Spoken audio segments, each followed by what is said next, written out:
Judge, this case is built on a house of cards, and it collapses under scrutiny. The prosecution would have you believe that my arrest was justified, but the facts tell a different story. A story where my constitutional rights were disregarded and where the officer's own testimony contradicts itself. At the heart of this case, there is no smoking gun, no real crime, no evidence of wrongdoing. The officers never had reasonable suspicion to demand my identification. That is the bloody knife in this case, the clear proof that this was an unlawful stop. Without reasonable suspicion, their demand for ID was a violation of my Fourth Amendment rights. The prosecution might try to distract from this reality with red herrings, like claiming I was casing the place or acting suspiciously. But suspicion alone, without a crime, does not justify police intervention. If it did, then any person minding their own business could be stopped, questioned, and arrested simply for not answering an officer's demands. That is not how the law works. We have followed a trail of breadcrumbs, revealing that this library is not just a library. It operates as a de facto police substation.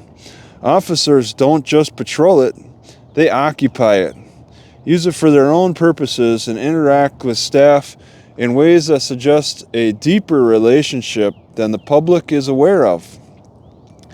This is the skeleton in the closet. The uncomfortable truth that the prosecution doesn't want to acknowledge. The officers claim they were simply following procedure, but their testimony doesn't add up.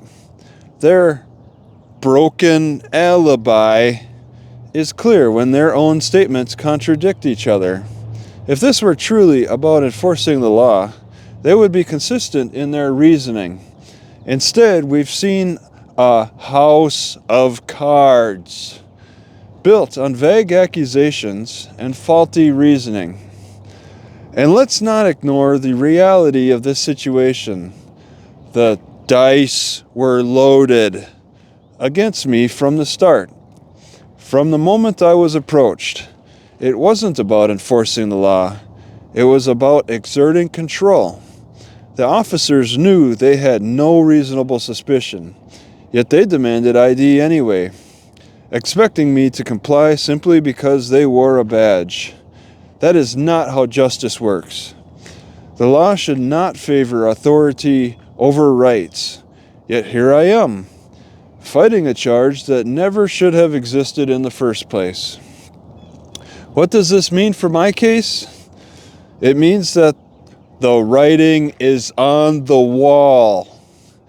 The officers had no lawful reason to demand my ID, and therefore my arrest was unconstitutional.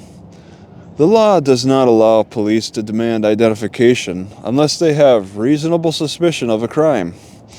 That is the nail in the coffin for the prosecution's case. Your Honor, this case is about more than just one arrest. It is about Pandora's box. If law enforcement is allowed to operate this way without accountability, how many others will have to have their rights violated?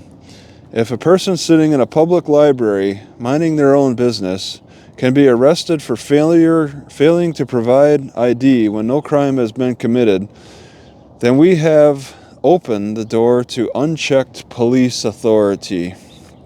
At the end of the day, my defense is a bulletproof alibi. I was lawfully in the library. I committed no crime, and I was under no legal obligation to provide identification. The law is clear, and the officers ignored it. That is the last straw.